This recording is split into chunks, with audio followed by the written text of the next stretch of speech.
Dime qué son los secretos de tu alma. Dime cuál es el camino de tu divino amor. Les racines du ciel.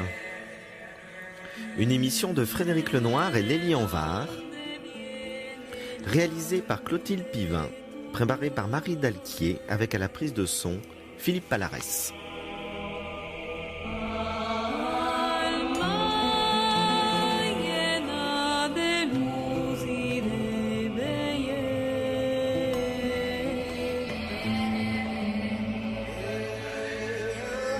Aujourd'hui, nous recevons André Comte-Sponville pour parler de la philosophie comme art de vivre.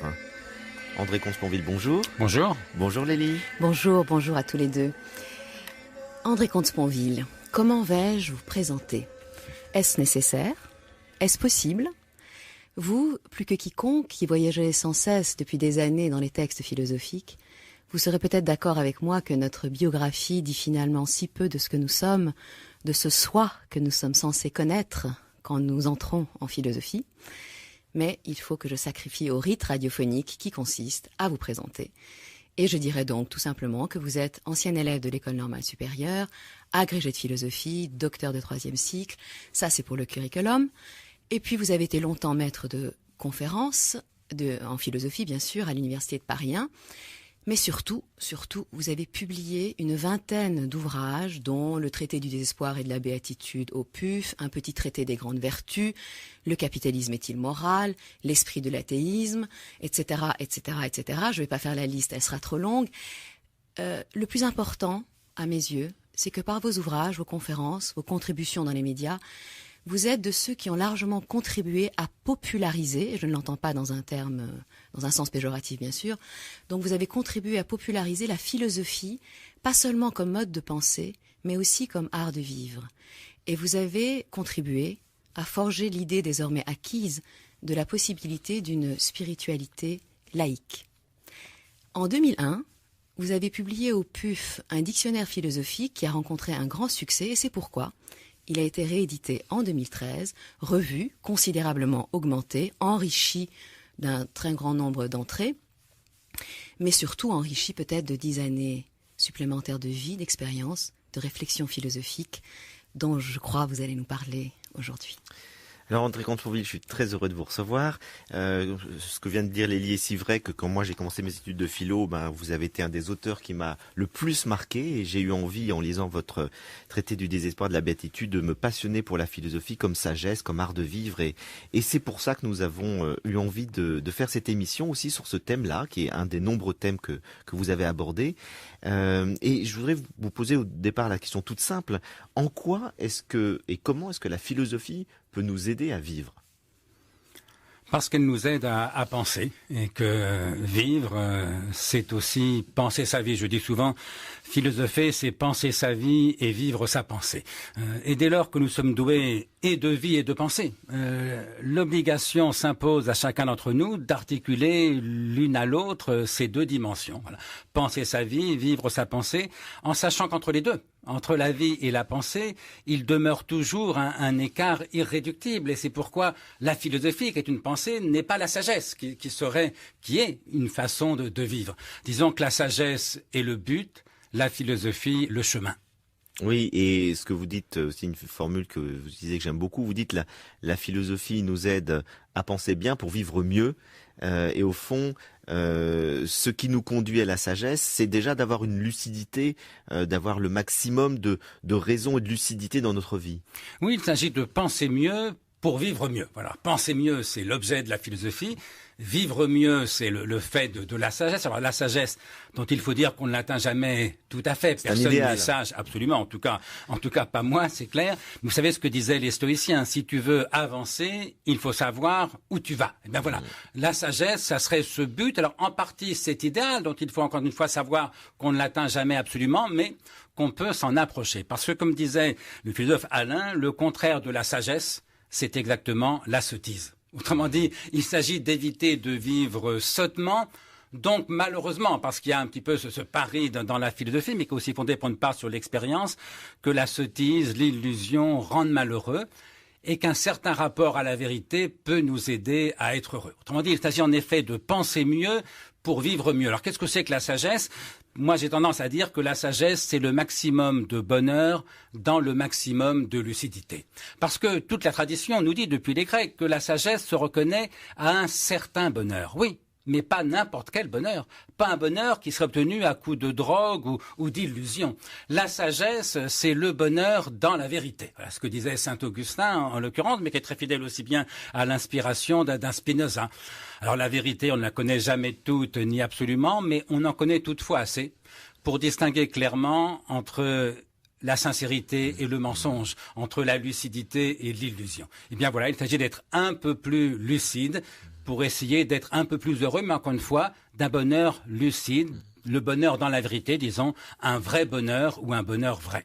Oui, vous dites d'ailleurs souvent que le but de la philosophie, c'est la sagesse, telle que les Grecs l'ont définie, mais que la norme de la philosophie, c'est la vérité. Je trouve que c'est une très bonne manière de concilier sagesse et vérité, qui sont les deux quêtes du philosophe. Oui, parce que s'il s'agissait de penser une idée uniquement parce qu'elle me rend heureux, autrement dit, si on soumettait tout au bonheur, Oui. alors reconnaissons qu'il y a beaucoup d'illusions confortables que je connais qui me rendraient bien plus facilement heureux que bien des vérités désagréables que je connais aussi. Autrement dit, si le philosophe a le choix entre une vérité et un bonheur, il n'est philosophe ou digne de l'être qu'en tant qu'il choisit la vérité. Donc, autrement dit, en effet, le bonheur est le but. Alors le but d'une activité, c'est vers quoi elle tend. La vérité est la norme de la philosophie. La norme, c'est ce à quoi on se soumet. Ça n'est pas parce qu'une idée me rend heureux que je dois la penser. C'est parce qu'elle me paraît vraie. Et si cette vérité me paraît désagréable, si elle m'attriste, ben voilà, je vais mourir. Voilà une vérité incontestable qui n'est pas spontanément une cause de joie. À moi d'essayer d'en tirer un certain bonheur. D'abord une acceptation, éventuellement un certain bonheur. Autrement dit, voilà, il ne s'agit pas de penser ce qui me rend heureux, sinon la philosophie ne serait qu'une version sophistiquée et sophistique de la méthode Coué. Il s'agit de penser ce qui me paraît vrai, ce que j'appelle, corrigeant Spinoza par Montaigne, la norme de l'idée vraie donnée ou possible. Parce qu'encore une fois, la vérité, on ne la connaît jamais toute, ni absolument, ni en toute certitude. Il s'agit de penser ce qui me paraît vrai et d'essayer d'en tirer le plus de bonheur que je peux. Oui, alors vous avez dit vérité, et vous avez eu la prudence de dire de ce qui me paraît vrai. Comment on peut avoir une norme aussi incertaine ? Puisque la vérité, comment savoir ? Comment avoir comme norme la vérité alors qu'on ne sait pas ce qu'est la vérité ? Comment la définir ? C'est quoi la vérité ? La vérité, c'est l'adéquation à ce qui est. Autrement dit, il est vrai que nous sommes ensemble, vous et moi, aujourd'hui, parce que nous sommes en effet ensemble aujourd'hui. Et personne ne peut contester cette vérité-là. Autrement dit, on ne la connaît jamais toute, mais on en connaît clairement assez. C'est-à-dire que celui qui commencerait à contester le fait que vous et moi, nous sommes ensemble en ce moment, soit il se trompe, soit il ment. Ou le plus vraisemblable, c'est qu'il fait semblant de douter de quelque chose qui est en vérité indubitable. Alors, on en parlera à propos du texte de Molière que nous lirons tout à l'heure. Le scepticisme est un moment de la pensée. Mais on ne peut pas dire que tout est faux, ni même au sens ordinaire du terme que tout est douteux. En revanche, on ne la connaît jamais toute, ni absolument. Oui, parce qu'on ne peut pas non plus dire que tout est vrai. Tout ce qui est vrai, y compris un mensonge, y compris une erreur, puisqu'elle est vraiment fausse. Et donc mon idée, c'est que l'être et la vérité sont une seule et même chose. Mais l'être, c'est ce qui se dit du côté du réel, dans l'attribut étendu, dirait Spinoza. Le vrai, c'est ce qui se dit du côté de la pensée, dans l'attribut pensée, dirait Spinoza, mais les deux, en vérité, n'en font qu'un. Vous savez ce que disait Tarski, la proposition « la neige est blanche » est vrai si et seulement si la neige est blanche. Autrement dit, la vérité, c'est l'accord avec le réel. Cet accord, il est jamais total, jamais absolu dans notre esprit. Oui, je crois que ce qui vous distingue dans ce que vous dites l'un et l'autre, c'est que André Comte-Sponville, vous parlez plutôt de la vérité comme véracité, conformité des paroles par rapport aux faits. Et les livres, vous entendiez la vérité au sens métaphysique, c'est-à-dire la vérité ultime. Et là, vous conviendrez, André Comte-Sponville, la vérité ultime, nul ne peut vraiment l'appréhender. La vérité ultime, je reconnais que je ne la connais pas. Et c'est pourquoi il y a dans la philosophie une dimension de scepticisme obligé. C'est-à-dire que le scepticisme n'est pas le tout de la philosophie, mais il en est évidemment une partie. puisque nous ne connaissons pas tout, nous ne connaissons pas l'origine de tout. C'est la grande question, pourquoi y a-t-il quelque chose plutôt que rien? Question sans aucune réponse possible, puisque même Dieu ne répond pas à la question. La question serait alors, pourquoi Dieu plutôt que rien? Nous ne connaissons pas les fins ultimes. Qu'est-ce qu'il y aura après la mort? À mon avis, rien. Mais en vérité, je n'en sais rien. Ça n'est pas un savoir, c'est une croyance, c'est une conviction. Donc si vous parlez de la vérité ultime, totale, absolue, alors je vous accorde tout à fait qu'on ne la connaît pas. Mais de là à dire qu'on ne connaît rien, il y aurait évidemment un pas à ne pas franchir. Je voudrais vous poser, avant qu'on aille plus loin dans cette émission, une question qui me taraude, je dirais, depuis l'émission que nous avons faite avec Bruno Giuliani sur Spinoza. Et parce que Frédéric et Bruno Giuliani, qui connaissent fort bien Spinoza, contrairement à moi, m'ont expliqué que, en somme, il y avait un déterminisme de l'action chez Spinoza. Et je dois dire que moi, j'ai choisi un très mauvais exemple. Parce que je leur ai dit, mais alors, du coup, celui qui viole un enfant n'est pas responsable de son acte. Ils m'ont dit, non, il n'est pas responsable, il faut juste l'emprisonner parce qu'il a un déterminisme. C'est peut-être vrai, en l'occurrence, pour celui qui viole un enfant, mais ça voudrait dire, ce déterminisme absolu de nos actions et de ce que nous faisons, qu'il n'y a pas de différence entre un bon et un mauvais acte, qu'il n'y a pas de différence entre un bon ou un mauvais choix, et que au fond, donc, tout se vaut, puisque tout est déterminé à l'avance. Je voudrais avoir votre explication là-dessus, parce que je ne vous cache pas que ça m'a presque empêché de dormir pendant plusieurs nuits. Alors, tout est déterminé, selon Spinoza, c'est vrai. Tout se vaut, selon Spinoza, c'est faux. Et c'est là où il importe de distinguer les choses. Alors, tout est déterminé parce que Spinoza applique rigoureusement et sans exception le principe de causalité. Tout fait a une cause et dans les mêmes conditions, la même cause produit les mêmes effets. Autrement dit, quel que soit l'acte que vous fassiez, cet acte a des causes, à commencer par vous-même, si vous voulez. Or, quand avez-vous choisi d'être vous? Jamais, évidemment. Et donc, tout choix suppose un sujet qui choisit, mais comme on n'a jamais choisi le sujet qui choisit, tout choix, en vérité, est déterminé par l'histoire du sujet qui a accompli ce choix. Et donc, que ça soit le violeur, pour reprendre l'exemple que vous évoquez, ou au contraire le héros qui sacrifie sa vie pour une cause juste, dans les deux cas, leur comportement s'explique. Autrement dit, l'irrationnel n'existe pas, tout s'explique, tout a des causes. Déterminisme, oui. Nihilisme, c'est-à-dire tout se vaut, parce que si tout se vaut, rien ne vaut. Nihilisme, non. Prenons un exemple. Vous prenez 2 ordinateurs. Ils sont intégralement déterminés. Est-ce que ça veut dire que tous les ordinateurs se valent? Mais évidemment pas. L'ordinateur dont je me sers aujourd'hui est formidablement supérieur à celui dont je me servais il y a 15 ou 20 ans. Autrement dit, on ne peut pas passer du fait que tout soit déterminé au fait que tout se vaille. L'honnête homme, le héros, il y a des causes qui expliquent son comportement. Le salaud, il y a des causes qui expliquent son comportement. Mais ça ne veut pas dire qu'un salaud et un héros, ça soit la même chose. Autrement dit, Spinoza assume un déterminisme général sans pour autant tomber dans le nid, c'est-à-dire sans pour autant prétendre que tout se vaut. D'ailleurs, il dit très clairement, il s'agit de s'approcher le plus que nous pouvons de l'idée de l'idée d'humanité que nous avons en nous. Or, cette idée, elle est normative. Tous les êtres humains ne sont pas également humains. Entre l'abbé Pierre et moi, il y a clairement une différence de valeur. Entre l'abbé Pierre, a fortiori, et je ne sais pas, Hitler, il y a évidemment des différences de valeur. Est-ce que ça veut dire que l'abbé Pierre aurait choisi absolument librement d'être ce qu'il était, disons un saint homme? Est-ce que ça veut dire que Hitler aurait choisi absolument librement d'être ce qu'il était, disons un salaud? Pour Spinoza, évidemment pas. Mais le fait que le salaud soit déterminé à l'être, mais que sa saloperie, si j'ose dire, s'explique par des causes, ça n'est pas irrationnel. Le fait que le sage ou le saint homme soit déterminé à l'être, ça ne veut pas dire qu'un sage ou un salaud, ce soit la même chose. Oui, mais vous avez dit justement absolument, vous avez employé l'adverbe absolument qui ici est crucial. Évidemment que personne ne dit qu'il a absolument décidé ou absolument... la question n'est pas une question d'absolu.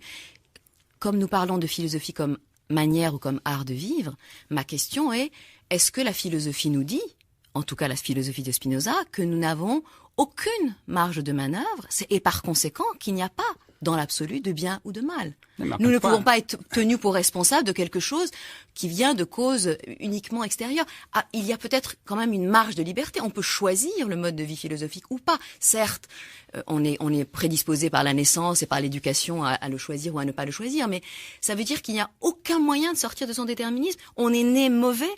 Ça veut dire qu'on a raison de penser que dès la maternelle, vous voyez très bien ce que je veux dire, que dès la maternelle, on peut dire celui-là, il réunit toutes les causes qui l'amèneront à devenir un délinquant. Emprisonnons-le tout de suite. Mais pourquoi dès la maternelle? Pourquoi voulez-vous que le déterminisme s'arrête à l'entrée ou à la sortie de la maternelle? Non, mais je dis à la maternelle parce que c'est quelque chose qui avait été soulevé. En revanche, ça veut dire que le comportement d'un individu s'explique intégralement. En partie par des données naturelles, peut-être son corps, ses gènes, son hérédité, en partie, à mon avis, surtout par des données culturelles, son histoire, son enfance, son éducation, ses relations, etc.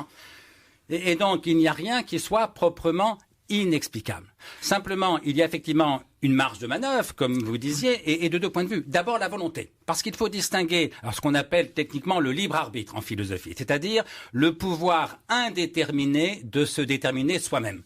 Pour Spinoza, ça n'existe pas puisque tout est déterminé. Mais il faut distinguer ce libre arbitre, pouvoir indéterminé de se déterminer soi-même, de ce que j'appelle la volonté, qui est le pouvoir déterminé de se déterminer soi-même. Autrement dit, j'ai bien sûr en moi le pouvoir de me transformer, mais ce pouvoir lui-même n'est pas indéterminé, c'est un pouvoir déterminé. Et donc je peux prendre ma vie en main, comme on dit, je peux me transformer, mais uniquement à partir de ce que je suis, qu'encore une fois, ultimement, je n'ai pas choisi. Et puis il y a une deuxième marge de liberté, là encore plus importante pour Spinoza, qui est la raison. La raison qui n'est pas indéterminée, mais qui n'est soumise qu'à sa propre nécessité, dit Spinoza. Autrement dit, pour Spinoza, être libre, ça n'est pas n'être soumis à aucune nécessité, à aucun déterminisme. C'est n'être soumis qu'à sa propre nécessité. C'est n'être déterminé, si l'on ose dire, que par soi. Si bien que plus je progresse en raison, plus j'échappe au déterminisme de mon histoire, de mon enfance, de mes émotions, ou de mon inconscient. Si bien que Spinoza ne croit en aucun libre arbitre, mais il croit en la libération. Et c'est souvent opposé les théoriciens du libre arbitre, liberté absolue, parce que si elle n'est pas absolue, ça n'est plus un libre arbitre. C'est le cas de Descartes, c'est le cas de Kant, c'est le cas de Sartre. Et puis les philosophes de la libération, c'est le cas de Spinoza, c'est le cas de Marx, c'est le cas de Freud. Et c'est le cas sans doute des stoïciens également, dans l'Antiquité. Le libre arbitre dans l'Antiquité, ça n'existe pas, sauf parfois chez Platon. Mais ce qui compte pour les anciens, c'est pas cette liberté métaphysique absolue et douteuse. C'est le pouvoir de la volonté d'une part, spécialement dans le stoïcisme, et le pouvoir de la raison d'autre part. L'erreur, si je veux dire, des stoïciens, c'est qu'ils pensent que la raison et la volonté ne font qu'un, alors que je pense avec Spinoza qu'elles font deux. Et en même temps, donc, c'est donc la raison qui fonde l'éthique et qui fonde ce qu'on pourrait appeler la morale, mais vous allez peut-être nous définir ce que c'est, d'un point de vue philosophique. Seule, parce que je vous défie de démontrer rationnellement que la vie vaut mieux que la mort. Sinon, il faut demander à un biologiste. Voilà, écoutez, personne ne connaît mieux rationnellement la vie qu'un biologiste. Je dois savoir si la vie vaut la peine d'être vécue. Qu'en pensez-vous, monsieur le biologiste? Il vous dira, je n'en pense rien. Parce que pour qu'il y ait jugement de valeur, la raison ne suffit pas, il faut qu'il y ait un désir. Et donc la vie vaut mieux que la mort si vous désirez vivre. Si vous préférez la mort, alors en effet, pour vous, peut-être que la mort vaut mieux que la vie. Et là, on tombe sur une autre idée qu'on peut appeler techniquement le relativisme, c'est-à-dire que Spinoza récuse et le dogmatisme qui voudrait qu'il y ait des valeurs en soi, des valeurs absolues, éternelles, anhistoriques, et le nihilisme qui voudrait que rien ne vaille. Spinoza pense le relativisme, toute valeur est relative au désir qui la vise. Alors Spinoza dans l'éthique écrit, ça n'est pas parce qu'une chose est bonne que nous la désirons, c'est inversement parce que nous la désirons que nous la jugeons bonne. Autrement dit, ça n'est pas la valeur qui gouverne le désir, c'est le désir qui engendre, qui produit la valeur. Donc là, on est devant le grand philosophe du c'est ça qui est paradoxal, c'est que Spinoza est à la fois le philosophe de la raison par excellence, mais aussi du désir. Et c'est une des choses, c'est un des concepts aussi, le désir, qui est très intéressant dans l'histoire de la philosophie. Et on voit que le regard qu'ont les philosophes sur le désir change fortement, et notamment chez Spinoza, il y a cette notion très intéressante où il considère que le désir est l'essence de l'homme et quelque chose de très positif. Oui, autrement dit, Spinoza n'est pas le philosophe de la raison et du désir, comme si les deux étaient sur le même plan. C'est sans doute le philosophe le plus rationaliste de tous les temps, mais il dit clairement, vous l'avez rappelé, que le désir est l'essence même de l'homme. Le désir et non pas la raison, précisément. Et c'est parce qu'il est rationaliste, parce qu'il étudie rationnellement l'être humain, qu'il constate que ce qui meut un être humain, ça n'est pas la raison, c'est le désir. C'est pas la raison qui vous fait vous lever le matin, c'est le désir. Vous désirez quoi, je ne sais pas, venir faire une émission à France Culture, aller acheter votre journal, faire une tasse de café, c'est le désir. La raison, à elle seule, n'a jamais fait agir personne. Et donc, pour être fidèle, je ne suis pas un spinoziste orthodoxe, mais pour être fidèle à l'inspiration de Spinoza, il faut tenir bon, en effet, sur la raison. Rationaliste, ça veut dire quoi? L'irrationnel n'existe pas. L'irrationnel est un ensemble vide. L'irrationnel, pas le déraisonnable. L'irrationnel, c'est ce que la raison ne pourrait en aucun cas expliquer. Le déraisonnable, c'est ce que la raison ne peut pas approuver. C'est pas du tout la même chose. Alors, le déraisonnable n'existe que trop, si j'ose dire. Mais voilà, être rationaliste, c'est penser que l'irrationnel n'existe pas.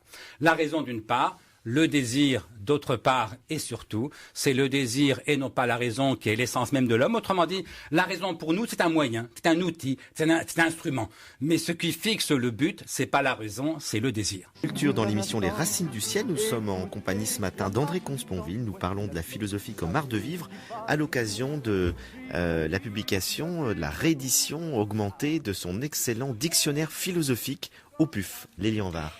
Oui, alors le dictionnaire philosophique, c'est vrai que c'est un genre qui existe depuis un certain temps. C'est quelque chose qui paraît très objectif puisque ça s'appelle dictionnaire, mais en réalité c'est un genre éminemment subjectif puisque vous y parlez de sujets qui vous intéressent, avec des longueurs d'ailleurs tout à fait inégales, et vous éclaircissez un certain nombre de concepts philosophiques, mais vu de votre côté, c'est-à-dire c'est votre subjectivité qui s'exprime, c'est pareil dans le dictionnaire philosophique de Voltaire et dans d'autres, dans les définitions d'Alain, enfin qui je crois, pour qui je crois vous avez une très grande admiration. Et donc, ce qui se déploie et qui est très intéressant, c'est quand même votre pensée à vous. Et la question qui me vient par rapport au sujet de notre émission, c'est comment vous réagissez quand on vous pose des questions. Comme on poserait des questions, je dirais, aux philosophes de service, aux sages de service, c'est-à-dire qu'on vous demande non pas de définir les choses, mais d'expliquer, de dire aux gens, voire de leur donner des injonctions sur la manière dont ils devraient vivre. Alors d'abord, un mot sur l'idée même, en effet, de dictionnaire philosophique. C'est vrai que je n'ai pas créé le genre, puisque le premier, c'est celui de Voltaire. En même temps, il n'y en a pas eu tellement depuis, sauf erreur de ma part, je n'ai pas fait de vérification, mais je pense avoir fait le premier dictionnaire philosophique depuis Voltaire. Ça veut dire quoi? Ça veut dire qu'il ne faut pas confondre un dictionnaire philosophique, comme celui de Voltaire, comme le mien, si je veux dire, et un dictionnaire de philosophie. Parce que des dictionnaires de philosophie, alors il y en a des dizaines sur le marché, si je veux dire, dont plusieurs d'ailleurs sont fort bien faits. Mais quelle différence y a-t-il entre un dictionnaire philosophique et un dictionnaire de philosophie? La différence est la suivante, c'est qu'un dictionnaire de philosophie, comme son titre l'indique, il a la philosophie pour objet, qui lui reste en quelque chose extérieur. La philosophie est ce dont il parle. Et quelle philosophie? Aucune philosophie en particulier, la philosophie en général. Sauf que la philosophie en général, ça n'existe pas, bien sûr, ou ça n'est qu'une abstraction. Ce qui existe, ce sont des philosophies, et elles sont toutes différentes. Et c'est pourquoi la plupart des dictionnaires de philosophie sont presque par définition impersonnels, et, reconnaissons-le, passablement ennuyeux. Personne n'aurait l'idée de lire un dictionnaire de philosophie de la première à la dernière page. Alors qu'à l'inverse, un dictionnaire philosophique, il n'a pas la philosophie pour objet, qui lui resterait extérieur, il a la philosophie pour contenu. La philosophie n'est pas ce dont il parle, mais ce qui parle en lui. Et quelle philosophie? Non pas la philosophie en général, qui encore une fois n'existe pas ou n'est qu'une abstraction, mais une philosophie en particulier. Laquelle? Celle de l'auteur du dictionnaire philosophique, celle de Voltaire pour son propre dictionnaire philosophique, la mienne bien sûr pour ce qui est de mon dictionnaire philosophique. Et donc en effet c'est bien un dictionnaire, c'est-à-dire un recueil de définitions classées par ordre alphabétique, et je les ai voulu les plus précises, les plus rigoureuses possibles, mais c'est un dictionnaire paradoxal parce que c'est un dictionnaire résolument subjectif, personnel, engagé. Disons que c'est un dictionnaire à la première personne. Alors pour en venir maintenant à votre question, oui, vous avez raison. Beaucoup de gens confondent soit le philosophe et le thérapeute, soit le philosophe et le gourou, soit la philosophie et le développement personnel. Bref, effectivement, vont voir le philosophe de service, comme vous disiez, pour lui demander des conseils immédiatement applicables. Et bien sûr, c'est une erreur. Parce que, je disais, philosopher, c'est penser sa vie et vivre sa pensée. Par définition, personne ne peut penser votre vie à votre place, ni encore moins vivre votre pensée à votre place. C'est pourquoi je dis souvent qu'un philosophe, ça n'est pas la femme de ménage de l'esprit. Qu'est-ce que je veux dire par là? Je veux dire qu'on embauche une femme de ménage, ordinairement et légitimement, pour n'avoir pas à faire le ménage soi-même. Eh bien, ça serait se tromper du tout au tout. Que de croire qu'on va embaucher un philosophe ou consulter un philosophe ou lire un philosophe pour n'avoir pas à philosopher soi-même. C'est tout le contraire, bien sûr. Lire un philosophe n'a de sens que si l'on s'en sert pour philosopher un peu mieux soi-même. Bref, la philosophie n'a de sens qu'à la première personne, là encore. Vous savez ce que disait Kant, on ne peut pas apprendre la philosophie. On ne peut qu'apprendre à philosopher. Autrement dit, la philosophie, c'est pas un savoir impersonnel, objectif, c'est pas une science.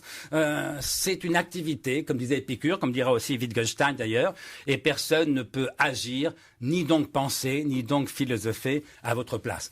Enfin, vous savez ce que disait joliment Montaigne, si je peux être savant du savoir d'autrui, du moins sage ne puis-je être que de ma propre sagesse. Alors pour changer un peu des textes que nous lisons ici et qui sont d'un sérieux déconcertant, je vous ai apporté, et vous avez accepté, vous avez eu la gentillesse d'accepter de lire avec moi, de jouer presque avec moi, la scène 5 du mariage forcé de Molière, dans laquelle Molière se moque du philosophe. On va reconnaître bien sûr la figure de Descartes, il faut douter de tout, etc. Mais surtout, il se moque à la fois de la figure du philosophe qui est en dehors de la vie, et aussi de la figure de Sganarelle, qui vient demander au philosophe un conseil auquel le philosophe n'est absolument pas apte à répondre, puisqu'il vient lui demander s'il fait bien de se marier ou pas. Alors pour bien comprendre ce qui se passe dans cette scène, je résume juste ce qui s'est passé avant, c'est que Sganarelle est un homme âgé, il a 50 ans, mais à l'époque de Molière, 50 ans c'est âgé, qui veut épouser une jeune coquette de Rimène, qui a 20 ans, et il a quand même des hésitations parce qu'il a peur, évidemment, d'être cocu. Et il va demander son avis au philosophe. Alors, habituellement, je joue le rôle de Rimène, mais aujourd'hui, je ferai Sganarelle et vous ferez le philosophe Morpheus. Oh là!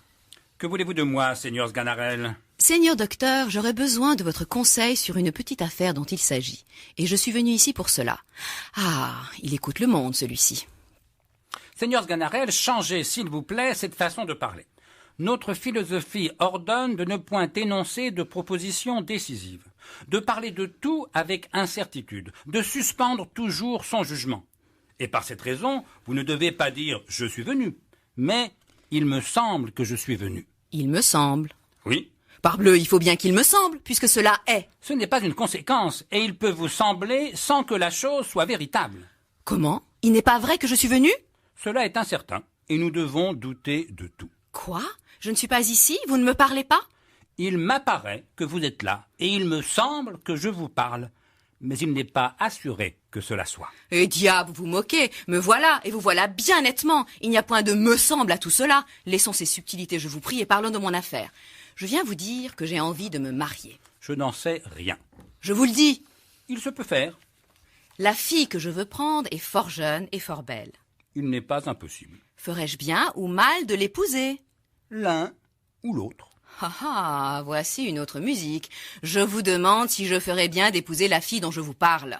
Selon la rencontre. Ferais-je mal? Par aventure. De grâce, répondez-moi comme il faut. C'est mon dessein. J'ai une grande inclination pour la fille. Cela peut être. Le père me l'a accordé. Il se pourrait. Mais en l'épousant, je crains d'être cocu. La chose est faisable. Mais qu'en pensez-vous? Il n'y a pas d'impossibilité. Mais que feriez-vous à ma place? Je ne sais. Que me conseillez-vous de faire? Ce qui vous plaira. J'enrage. Je m'en lave les mains. Au diable soit le doux rêveur. Il en sera ce qui pourra. La peste du bourreau. Et là, Sganarelle prend un bâton. Je te ferai changer de note, chien de philosophe enragé, et il le frappe de toutes ses forces. Aïe, aïe, aïe! Te voilà payé de ton galimatia et me voilà content. Comment? Quelle insolence, m'outrager de la sorte, avoir eu l'audace de battre un philosophe comme moi? Corrigez, s'il vous plaît, cette manière de parler. Il faut douter de toute chose, et vous ne devez pas dire que je vous ai battu, mais qu'il vous semble que je vous ai battu. Ah, je m'en vais faire ma plainte au commissaire du quartier des coups que j'ai reçus. Je m'en lave les mains. J'en ai les marques sur ma personne. Il se peut faire. C'est toi qui m'as traité ainsi. Il n'y a pas d'impossibilité. J'aurai un décret contre toi. Je n'en sais rien. Et tu seras condamné en justice. Il en sera ce qui pourra. Laisse-moi faire. Comment on ne saurait tirer une parole positive de ce chien d'homme-là, et on est là aussi savant à la fin qu'au commencement. Alors dites-nous Lélie, où est-ce que vous vouliez en venir avec cette scène? Eh bien, je voulais en venir sur justement ce dont nous avons parlé, c'est-à-dire que le commun des mortels se fait l'idée du philosophe comme celui qui a réponse à toutes les questions. Et en même temps, le philosophe, parfois, quand il ne s'appelle pas André Comte-Sponville et qu'il n'entre pas dans l'arène médiatique et qu'il n'accepte pas de répondre aux questions, ne peut que faire enrager celui à qui il ne répond pas. Parce qu'évidemment, Sganarelle voudrait qu'on lui dise clairement et nettement « oui, marie-toi » ou « non, ne te marie pas ».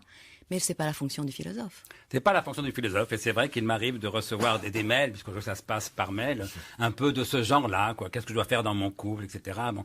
Et je réponds toujours la même chose. Effectivement, ça n'est pas la fonction du philosophe, et que c'est aux gens de prendre leurs décisions et pas d'attendre d'un philosophe qu'ils les prenne à leur place. Bon, disons quand même que les philosophes, il faut d'abord les lire, et que si Molière avait lu les méditations métaphysiques de Descartes au-delà de la première, rappelons qu'il y en a 6 en tout, ça fait au total un petit livre de 150 pages, hein, ça n'est pas un pavé énorme, Molière aurait su, et d'ailleurs peut-être le savait-il, mais il ne le dit pas ici, que le scepticisme chez Descartes, le « il faut douter de tout, je ne sais rien », etc., ça n'est qu'un moment, au demeurant très court, dans la démarche de pensée de Descartes.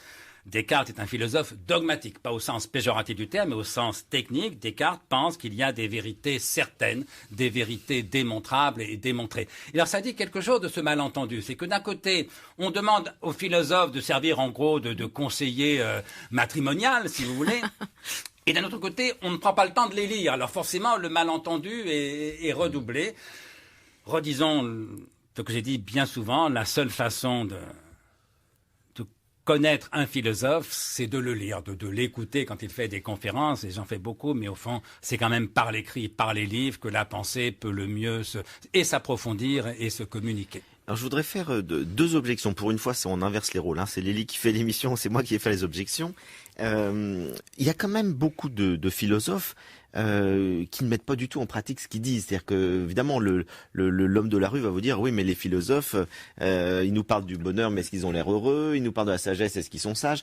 Donc, il y a très souvent, malheureusement, on a envie de dire, la philosophie ne conduit pas, la pensée juste, la pensée vraie ne conduit pas forcément à une vie bonne, à une vie juste. La deuxième objection, et c'est Montaigne qui la formule très très bien, c'est qu'il y a autant de philosophie que philosophe. C'est que finalement, on philosophe avec sa sensibilité, avec ce qu'on est, avec son être, avec ses émotions, et c'est pour ça que vous avez Schopenhauer est un être pessimiste, il fait une philosophie pessimiste. À l'inverse, Spinoza est optimiste, fait une philosophie... Donc on s'aperçoit qu'il y a une grande différence des philosophies selon les tempéraments des philosophes. Et donc est-ce qu'il y a derrière tout ça une vérité auquel chacun aspire? Non, d'ailleurs, d'abord, vous avez raison sur le premier point. Disons la chose le plus clairement possible. La philosophie échoue. Et il échoue parce qu'il s'agit de penser sa vie et de vivre sa pensée, mais je le disais en commençant, entre les deux, entre la vie et la pensée, demeure toujours un écart irréductible. Et donc, il n'a jamais suffi de philosopher pour vivre bien. Et on pourrait citer 1000 exemples. Ça ne veut pas dire qu'en philosophant, on ne vit pas un peu mieux. Je ne prétends pas du tout être un sage, mais je pense vivre mieux, être à la fois plus libre, plus lucide, et quand tout va à peu près bien, plus heureux que je ne le serais si je n'avais pas philosophé. Voilà, autrement dit, il ne faut pas demander non plus à la philosophie plus qu'elle ne peut demander. Mais c'est vrai que moi, j'aime les philosophes, disons la chose crûment, j'aime les philosophes qui ne croient pas en la philosophie. Pascal, Montaigne, pour ce qui est de la tradition française, et qui n'en sont que davantage philosophes. Parce que quand Épicure nous dit que, je le cite, que la philosophie est une activité qui, par des discours et des raisonnements, nous procure la vie heureuse, j'ai envie de lui dire, écoute Épicure, moi ça fait 30 ans que je fais de la philosophie, je t'ai beaucoup lu, beaucoup relu, et je suis pas toujours heureux, et même il s'en faut de beaucoup. En revanche, ce que je crois, c'est que parce que je suis philosophe, je suis un peu plus heureux quand tout va à peu près bien et un peu moins malheureux quand tout va mal que je ne le serais sans la philosophie. Autrement dit, arrêtons de croire en la philosophie comme en une religion, comme en une panacée qui aurait tout pouvoir de notre vie. Ça n'est pas vrai. Ça n'est pas une raison pour ne pas en faire. C'est très clairement exprimé aussi dans la Bible, dans l'Ecclésiaste. L'Ecclésiaste nous dit que tout est vanité, y compris la sagesse, mais vanité pour vanité, mieux vaut une vie sage qu'une vie folle. Là encore, le contrat de la sagesse, c'est la sottise. Essayons de vivre le plus intelligemment possible, mais ça ne suffira jamais au bonheur. Quant au deuxième point, là aussi, vous avez raison. Oui, toute philosophie est prisonnière d'une subjectivité, d'un tempérament, et c'est une objection forte à faire aux philosophies dogmatiques. C'est-à-dire justement celles, au sens que j'évoquais tout à l'heure, qui prétendent connaître une vérité objective. Et Montaigne le dit excellemment, la plus forte objection à faire à l'aristotélisme, c'est Aristote. Aristote comme individu dans sa singularité, parce que justement un autre individu avec une autre singularité aurait inventé une autre philosophie. Mais j'ai envie de dire que cette diversité des philosophies, le fait, comme vous le disiez, qu'il y a à peu près autant de philosophies différentes qu'il y a de philosophes différents. C'est à peu près vrai. À peu vrai seulement, parce que c'est mal le coup des courants, des écoles, mais c'est à peu près vrai. J'en suis d'accord. Sauf que je ne vois pas en quoi c'est une objection à faire à la philosophie. Parce qu'à l'inverse, le fait qu'il n'y ait pas autant de mathématiques différentes qu'il y a de mathématiciens différents, puisque les mathématiques sont une science, ça veut dire quoi ? Ça veut dire que je n'ai aucune raison de faire des mathématiques moi-même. Puisque si j'en faisais, je trouverais par hypothèse le même résultat que des milliers de mathématiciens qui en font. Mais pourquoi me casser la tête pour trouver la même chose que n'importe qui ? Alors, ceux qui aiment les mathématiques ou qui en font leur métier, je ne leur reproche rien, il n'y a pas de sous-métier, il faut bien que tout le monde gagne sa vie. Mais vous voyez, je n'ai aucune raison forte de faire des mathématiques moi-même, ni de faire de la biologie moi-même, ni de faire de la physique ou de la chimie moi-même. Alors qu'à l'inverse, le fait qu'en effet, il y a à peu près autant de philosophies différentes qu'il y a de philosophes différents, c'est une raison forte pour que je fasse de la philosophie moi-même. Puisque je ne peux pas interroger un philosophe pour philosopher à ma place. Par exemple, si je veux savoir quelle est la composition de l'eau, je vais interroger un chimiste, il va me dire H2O. Si je veux savoir, je ne sais pas, quelle est l'origine connue de l'univers, je vais voir un physicien, il va me raconter le Big Bang. Très bien, je n'ai pas à le faire moi-même, un autre peut le faire à ma place. Si je veux savoir est-ce que la vie vaut la peine d'être vécue ou pas, est-ce que nous sommes libres ou déterminés, est-ce que Dieu existe ou non, est-ce qu'il y a une vie après la mort ou pas, qu'est-ce que le bonheur, est-ce qu'on peut l'atteindre, comment, qu'est-ce que la justice, etc. Je ne peux pas demander à un philosophe ce que nous dit la philosophie, puisque la philosophie ne dit rien, elle n'existe pas, ce n'est qu'une abstraction. Je peux lui demander ce que disent les philosophes. Et c'est en me confrontant à la pensée singulière de celui-ci, puis de celui-là, puis de cet autre, que je pourrais forger ma propre opinion, dans le meilleur des cas, ma propre philosophie. Autrement dit, il s'agit de penser par soi-même. D'ailleurs, si on ne pense pas par soi-même, on ne pense pas du tout. Mais non pas en apprenant le savoir des autres, comme on fait dans les sciences, mais en se confrontant à la pensée des autres. La seule façon d'apprendre à philosopher, c'est d'abord de lire les grands philosophes du passé. Vous êtes sur France Culture dans l'émission Les Racines du Ciel, en compagnie ce matin d'André Comte-Sponville. Nous parlons de la philosophie comme art de vivre et je rappelle, André Comte-Sponville, votre dictionnaire philosophique qui vient d'être réédité et augmenté donc au PUF, Léonard. Alors, ce que vous dites me fait quand même étrangement penser à Socrate, c'est-à-dire que la définition que vous donnez du bon philosophe, si j'ose dire, de ce que c'est que d'être philosophe, le modèle en serait véritablement Socrate, puisque il est dans cette conformité de penser sa vie et vivre sa pensée, et en même temps dans un mouvement très dynamique de la pensée. Il n'y a jamais rien qui est figé, qui est fixé. Est-ce que, rassurez-moi, vous aimez plus Socrate que Platon ? Parce que Socrate- vous êtes quand même très anti-platonicien. Moi, Oui, absolument. moi qui adule Platon, j'étais gênée de vous lire sur Platon. Oui, mais c'est normal que vous aduliez Platon, puisque Platon dit la vérité de toute pensée religieuse, si vous voulez. Et donc toute pensée religieuse est platonicienne en quelque chose, avec ce que disait Nietzsche, un peu perfidement, mais c'est pas tout à fait faux. Le christianisme, c'est le platonisme du pauvre. Voilà. Alors disons que le platonisme est le christianisme des riches, mais des riches en esprit, bien sûr. Et donc ça n'est pas à vous faire injure que de vous renvoyer à votre platonisme foncier. Alors Socrate est autre chose, mais Socrate, on ne le connaît pas, puisque comme tous les vrais sages, Pyrrhon ou le Bouddha, il n'a rien écrit. Et donc on ne le connaît que par les autres, et notamment beaucoup par Platon. Mais c'est vrai que notamment dans les premiers dialogues de Platon, on a sans doute une figure assez juste de ce qu'était Socrate, c'est-à-dire au fond un esprit libre, qui essaye en effet tout simplement de penser mieux pour vivre mieux. Et c'est en quoi en effet Socrate est le maître des maîtres, comme disait à son propos Montaigne. Ce que j'aime spécialement chez Montaigne, qui me le rend peut-être plus proche que Socrate, c'est qu'il parle davantage de lui-même à la première personne. C'est-à-dire qu'au fond, on ne sait rien de la vie privée, intime, affective de Socrate.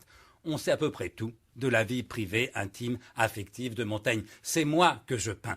Alors là, il y a ce que j'appelle la tradition française en philosophie, reconnaissable dans ces sommets primordiaux que sont Montaigne, Descartes, Pascal, qui est justement de proposer une philosophie à la première personne.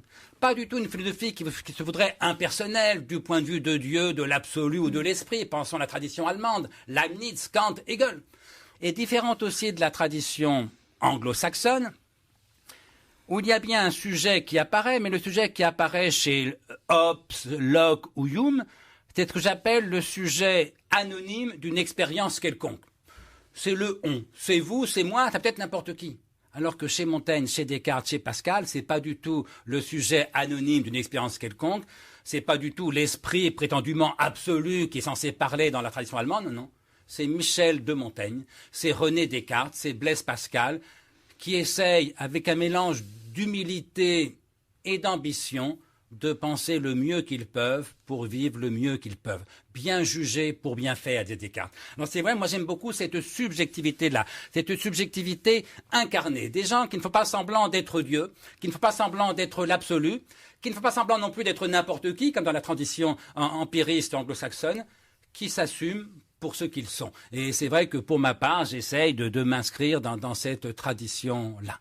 Et en même temps, parce qu'on a parlé beaucoup de Spinoza tout à l'heure, maintenant on parle de Montaigne, ils sont extrêmement différents sur ce plan-là, puisque Montaigne, comme vous le dites, part vraiment de lui, de sa subjectivité, il est sceptique, alors que Spinoza, il fonde un système incroyable qui part de Dieu, de la substance, pour en arriver à l'éthique. Comment vous réconciliez les deux? Et il publie un livre anonyme, c'est-à-dire que l'éthique devait être publié, c'est-à-dire ce qu'il avait pris Spinoza, sans nom d'auteur. C'est ce qui en dit long, effectivement, sur le statut un peu mis à distance de la subjectivité chez Spinoza. Comment je les réconcilie? D'abord, le problème n'est pas de les réconcilier. Disons, biographiquement, j'ai lu Spinoza bien avant Montaigne, ce qui en dit long sur l'université française, qui, dans les facs de philosophie, on a tendance à abandonner Montaigne aux facs de lettres, comme si le fait que Montaigne soit un génial écrivain, ce qu'il est assurément, empêchait qu'il soit aussi un génial philosophe, ce qu'il est à mon avis tout autant. C'est peut-être parce qu'il n'a pas fait de système, justement. Oui, voilà, bien sûr. Et donc j'ai lu Spinoza très tôt, dès l'âge de 19 ans, Montaigne beaucoup plus tard, vers la trentaine, et reconnaissons, disons-le naïvement, Montaigne a gagné. C'est-à-dire que dans ce heurt entre deux génies absolus de la pensée, celui qui m'a paru le plus lucide, au moins sur la philosophie, c'était Montaigne et non pas Spinoza. Et donc mon dogmatisme de jeunesse, si vous voulez, n'a pas résisté à ma rencontre avec Montaigne, ni à ma relecture de Pascal, les fragments sur le pyrrhonisme, ni à la lecture de Hume, que j'ai lu encore plus tard, mais qui est aussi un immense génie qui m'a fortement secoué. Cela dit, si on essaye de les réconcilier, ça veut dire quoi? Ça veut dire que Spinoza a raison du point de vue de Dieu. Du point de vue du Dieu de Spinoza, la nature, du point de vue de l'absolu. Et que si j'étais Dieu, si j'ose dire, je serais volontiers spinoziste. Mais comme il se trouve que je ne suis qu'un homme, et en l'occurrence que je ne suis que moi, je me contente plus modestement d'être montagnien. Disons que Spinoza a théoriquement raison, abstraitement raison, mais que Montaigne est concrètement plus près d'une vérité qui soit humainement accessible. C'est quoi être du côté de Montaigne alors? Être du côté de Montaigne, c'est d'abord ne pas croire tout à fait à la philosophie, ne pas croire tout à fait à la sagesse. Tant sage qu'il voudra, écrit Montaigne, mais enfin c'est un homme. Qu'est-il plus caduc et plus de néant? C'est vrai que c'est La du sagesse, très beau français. vanité de la sagesse. Relisez l'admirable chapitre 9 du livre 3 des Essais qui s'appelle « De la vanité ». Donc être fidèle à Montaigne, c'est ne pas croire tout à fait à la philosophie, ne pas croire tout à fait à la sagesse, préférer la vie et à la philosophie et à la sagesse. Et comprendre que la seule vraie sagesse, d'ailleurs les Essais s'aminent en gros par cette phrase-là, au dernier chapitre du livre 3, Montaigne écrit simplement « Pour moi donc, j'aime la vie ». Non pas j'aime la philosophie, non pas j'aime la sagesse. Autrement dit, qu'est-ce que c'est que la sagesse? La sagesse, c'est bien sûr pas l'amour du bonheur, comme certains le croient. On n'a pas besoin d'être sage pour aimer le bonheur, n'importe quel crétin est capable d'aimer le bonheur. La sagesse, ce n'est même pas l'amour de la sagesse, comme certains le croient. N'importe quel philosophe est capable d'aimer la sagesse. C'est inscrit dans son nom, Philosophia, l'amour de la sagesse. Non, la vraie sagesse, c'est pas d'aimer le bonheur, c'est pas d'aimer la sagesse, c'est pas d'aimer la philosophie. La vraie sagesse, c'est d'aimer la vie. Heureuse ou malheureuse, sage ou pas. Et bien sûr, aucune vie n'est jamais heureuse ni sage à 100%. Eh bien, dans cet amour désillusionné de la vie, dans cet amour désillusionné de la sagesse, parce que toute sagesse est vanité, mais vanité pour vanité, là encore, mieux vaut une vie un peu plus intelligente, un peu plus sage, qu'une vie totalement sotte ou absurde, si vous voulez. Dans cette liberté d'esprit, et puis dans cette écriture d'une beauté sublime qu'on n'a jamais dépassée, aimer cette singularité-là, mettre le cheminement d'un individu plus haut que les systèmes. Vous savez ce qu'écrira Pascal dans les Pensées, Pascal, grand lecteur de Montaigne, qui ne cesse de piller, entre nous soit dit, et de combattre. Mais Pascal écrit dans les Pensées, là je cite de mémoire, et donc pas très bien, mais il écrit en substance, quel plaisir. Quand on prend un livre, on s'attend à rencontrer un auteur, et c'est un homme que l'on découvre. Eh bien voilà, quand on lit Montaigne, c'est pas un auteur qu'on rencontre, je suis moins faiseur de livres que de toute autre besogne, écrit Montaigne. C'est un homme. Eh bien, être fidèle à Montaigne, c'est préférer rencontrer un homme plutôt qu'un auteur, c'est aimer la vie davantage que la sagesse et a fortiori que les systèmes. Et puis c'est essayer de vivre à propos, comme nous dit Montaigne. Voilà, notre grand et glorieux chef-d'œuvre, c'est de vivre à propos. Alors, on va terminer cette émission avec ce qui est le pendant de la vie, ce qui est son pôle complémentaire, qui est la mort. Et Montaigne a une évolution, me semble-t-il, de sa pensée par rapport à la mort, puisque au début des Essais, il est très stoïcien, il nous dit que philosopher, c'est apprendre à mourir, qu'il faut penser à la mort. Puis à la fin, non, il change un peu d'avis, il dit finalement, mieux vaut pas trop penser à la mort pour vivre pleinement. Vous-même, quel est votre rapport à la mort, et est-ce que vous avez une évolution sur cette question-là? Oui, bien sûr. D'abord, au tout début, dans l'adolescence, j'étais chrétien, et donc la mort, pour moi, était plutôt une espérance qu'une peur. Et puis très vite, je suis devenu, vers 18 ans, athée. Et c'est vrai que j'ai eu tendance, pendant des années, à être trop épicurien et trop spinoziste pour être absolument honnête. Vous savez ce que dit Épicure, la mort n'est rien. Elle n'est rien pour les vivants, puisque tant qu'ils sont vivants, la mort n'est pas là, et elle n'est rien pour les morts, puisqu'ils ne sont plus. Vous savez ce que dit Spinoza, l'homme libre ne pense à rien moins qu'à la mort. Et sa sagesse est une méditation non de la mort, mais de la vie. Alors, sur tout second point, je suis d'accord avec lui, la sagesse est une méditation non pas de la mort, mais de la vie. Mais comment peut-on dire que l'homme libre ne pense à rien moins qu'à la mort? Donc il n'y pense pas du tout. Penser la vie, c'est forcément aussi penser la mort, puisque la mort n'est rien peut-être, mais je mourrai. Et ça, en tout cas, ce n'est pas rien. Et donc j'ai eu tendance effectivement à mettre la mort à distance intellectuellement. Bref, à faire un peu l'impasse sur ce qu'on appelle en philosophie le tragique. C'est-à-dire justement cette part d'échec, cette part de finitude, cette part d'impuissance de la philosophie. On peut bien philosopher tant qu'on veut, ça n'empêchera personne de mourir. Et c'est vrai que sur le coup de la lecture de Montaigne et de Pascal, j'ai tendance aujourd'hui à revaloriser cette dimension tragique, non pas du tout pour passer ma vie à penser à la mort, mais pour accepter mieux que la finitude soit une dimension essentielle de notre existence. Ce que dit Montaigne, là encore admirablement, tout contentement des mortels est mortel. ou ailleurs, tu ne meurs pas de ce que tu es malade. Tu meurs de ce que tu es vivant. Autrement dit, la mort fait partie de la vie, puisqu'elle est son terme. Et si tu dis « j'aime la vie », et que tu n'acceptes pas la mort, dit Montaigne, tu n'aimes pas la vie, puisque la mort fait partie de la vie. Alors voilà, maintenant j'essaye davantage de me rapprocher sur ce point aussi de Montaigne. Alors vous avez raison historiquement, donc Montaigne commence, il y a 3 périodes. Il y a une période très stoïcienne où il veut penser à la mort toujours pour se roidir, comme il dit, contre elle. Et puis il y a la phase sceptique, l'apologie de Raymond Sebon, où il essaye de douter de tout. Et puis, à la fin, notamment dans le livre 3, il est de plus en plus épicurien. Et il a ce rapport à la mort d'acceptation sereine et ennuyée. C'est-à-dire que mourir, au fond, il préférerait pas. Vieillir, surtout, il préférerait pas. Parce que pour Montaigne, vieillir, c'est encore pire que mourir. Et alors, il y a cette phrase admirable, qui est l'une des plus belles que je connaisse. Montaigne écrit « Je veux qu'on agisse et qu'on prolonge les offices de la vie tant qu'on peut. Et que la mort me trouve plantant mes choux, mais nonchalant d'elle, et encore plus de mon jardin imparfait. » Cette nonchalance-là, ça me paraît beaucoup plus humain, beaucoup plus profond, beaucoup plus vrai, finalement, que prétendre, comme Épicure ou Spinoza, que la mort n'est rien et qu'il convient de ne pas y penser du tout. Non. Pensons-y avec nonchalance, acceptons de mourir et comprenons que la vie est d'autant plus précieuse qu'elle aura une fin, précisément. C'est justement parce que je ne vivrai pas toujours que chaque instant de ma vie mérite que j'y mette le plus grand soin, que je le savoure le mieux que je peux. Eh bien, merci infiniment, André Comte-Sponville. Pour ceux qui veulent continuer de lire avec jubilation, de continuer de philosopher avec vous, avec plaisir, avec joie, peuvent lire donc le Dictionnaire philosophique, publié au PUF. Merci et c'était encore une fois un grand plaisir de vous avoir reçu au Racines du Ciel. Merci à vous.